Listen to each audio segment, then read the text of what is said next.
Доброго времени суток, друзья!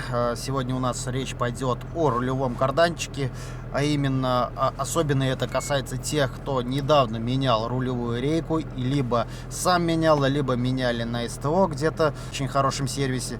Поговорим сегодня про рулевой карданчик. Дело в том, что многие после замены либо переборки рулевой рейки встречаются с такой проблемой, как стук на руле. То есть рейку вроде вы поменяли, там рулевые наконечники вы поменяли, а у вас стук вот при таком движении руля, то есть туда-сюда, у вас стук какой-то издается. Дело в том, что стук этот может идти от рулевого карданчика.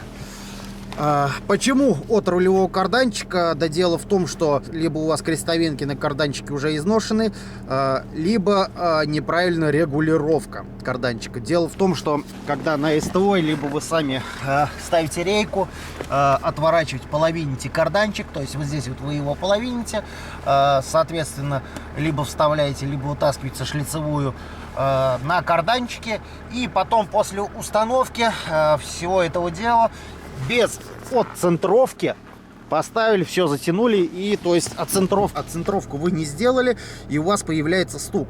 И вас, особенно на СТО, начинает разводить на рулевой карданчик. Типа, купите, давайте мы его еще поменяем, и стук у вас пропадет.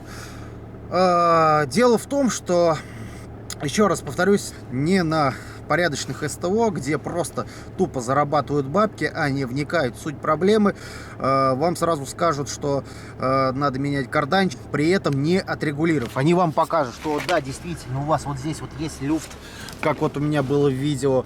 Сейчас я это видео вставлю, этот люфт. Руль крутится, все у нас в порядке.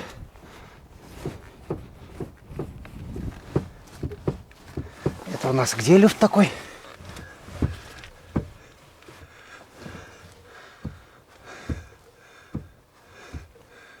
Люфт у нас... прямо я увижу, еще плюс у нас люфт в карданчике имеется. Давайте наглядно покажу. Смотрите, ребята, вот мы видим. Видим? Я надеюсь, камера передаст. Он, как в карданчике, как в крестовинке у нас имеется люфт.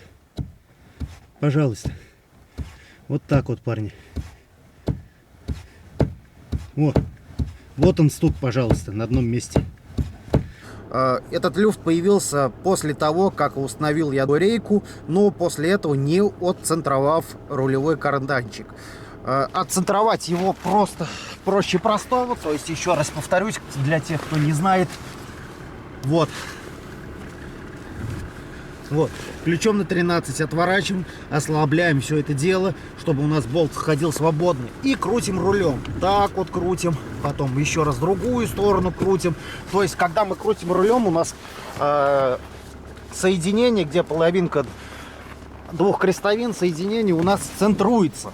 И вот раз до упора, два до упора сделали, и все, затянули. Затянули обратно вот эту гайку, и как бы стук у вас пропадет. Видим, что у меня сейчас стука нету никакого.